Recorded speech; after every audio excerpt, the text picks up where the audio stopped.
Samajwadi party के अध्यक्ष अखिलेश यादव ने सोमवार को केंद्रीय बजट में आंध्र प्रदेश और बिहार के लिए की गई घोषणाओं को सरकार बचाने का प्रयास करार दिया। आरोप लगाया कि सरकार ने किसानों और नौजवानों के साथ पूरे देश की अनदेखी की। उन्होंने यह भी कहा कि देश का नौजवान आधी अधूरी नहीं बल्कि पक्की नौकरी चाहता है। इतने बड़े पैमाने पे बेरोजगार हो, 5 में नंबर की अर्थव्यवस्था का क्या फायदा? अध्यक्ष जी, किसानों को लेकर क्या कहेंगे? उम्मीद है उस किसानों क्या आपको लगता है किसानों को लेकर कुछ राहत मिलेगी? 10 साल में भी कोई उम्मीद नहीं रही, ये साल भी कोई वो नहीं है। यादव ने आज आम बजट पर प्रतिक्रिया व्यक्त करते हुए संसद भवन परिसर में संवाददाताओं से कहा, आंकड़ों के हिसाब से बड़ी बड़ी बातें की जाती है, लेकिन जो परियोजनाएं चल रही है वो समय पर पूरा नहीं हुई है। सरकार बचानी है तो अच्छी बात है कि बिहार और आंध्र प्रदेश को विशेष या पैकेज या विशेष योजनाओं से जोड़ा गया है। संसद परिसर में यह पूछे जाने पर कि सारा फोकस बिहार और आंध्र प्रदेश को दे दिया है, अखिलेश ने कहा कि यह इसलिए ताकि अगली सरकार बनाने के लिए इससे बड़ा पैकेज उन प्रदेशों को दे। उत्तर प्रदेश ने देश को पीएम दिया और क्या चाहिए? उन्होंने सवाल किया, उत्तर प्रदेश जो प्रधानमंत्री देता है, क्या वहाँ के किसानों के लिए भी कुछ बड़े फैसले हैं? इस बजट से दिखाई दे रहा है कि सरकार कितनी कमजोर है। हम सब लोग तो किसान के लिए उसका समर्थन मूल्य मांग रहे थे। हम लोग किसान के लिए पैकेज मांगते हैं, गरीब के लिए पैकेज मांगते हैं, लेकिन ये सरकार देखिए आप किसको पैकेज दे रही है?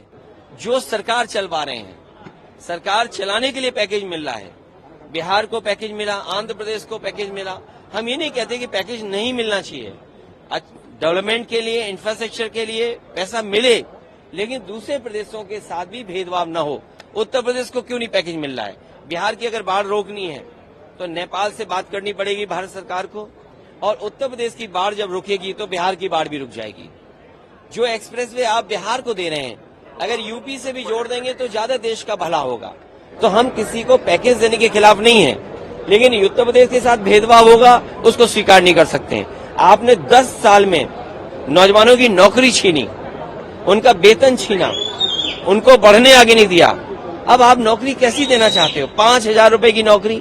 और तब जब सरकारी कर्मचारी ये मांग कर रहे हैं कि 8वां वेतन आयोग लागू हो, अगर सरकारी कर्मचारी महंगाई को देख करके 8वां वेतन आयोग मांग रहे हैं और आप 5,000 की नौकरी दे रहे हैं, पहले तो 10 साल आपने बेरोजगार बनाया, अब आप रोजगार की बात कर रहे हैं। को लेकर बड़ी बड़ी घोषणाएं पिछली बार की गई थी, लेकिन एक भी मंडी का निर्माण नहीं किया गया। उन्होंने यह आरोप भी लगाया कि केंद्र सरकार ने बेरोजगारी बढ़ाई है और अब वह आधी अधूरी नहीं तथा इंटर्नशिप की बात कर रही है। उनका कहना था, प्रशिक्षण और इंटर्नशिप करा के नौकरी का सपना दिखाया जा रहा है।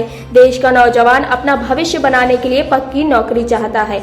यादव ने सवाल किया कि क्या आधी अधूरी नौकरी में आरक्षण होगा और क्या इस बजट के माध्यम से पक्की नौकरी के लिए क्या इंतजाम? मैं इस लाइन में हूँ कि हम तो पैकेज मांगते हैं आपके लिए, नौजवानों के लिए, आपके लिए, लेकिन ये तो पैकेज से सरकार बना रहे हैं। अगर पैकेज से ही सरकार बननी है तो मैं आपसे कहूंगा, जिन पार्टी के लिए आपने सवाल पूछा, हम इंडिया गठबंधन वाले लोग भी पैकेज तैयार रखें, अगर पैकेज से ही सरकार बननी है तो।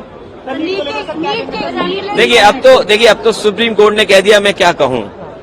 अब तो जो दिख रहा है वो भी नहीं देखना पड़ेगा, बंद कर ले आंखें, और क्या।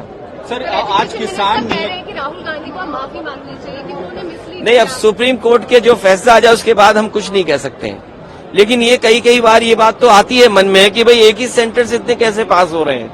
कहीं यूपी में भी एक ऐसा सेंटर हो जहाँ सबसे ज्यादा नीट में पास हो जाए, लखनऊ में क्यों ना ऐसा सेंटर हो जहाँ 6,000 बच्चे पास हो जाएं।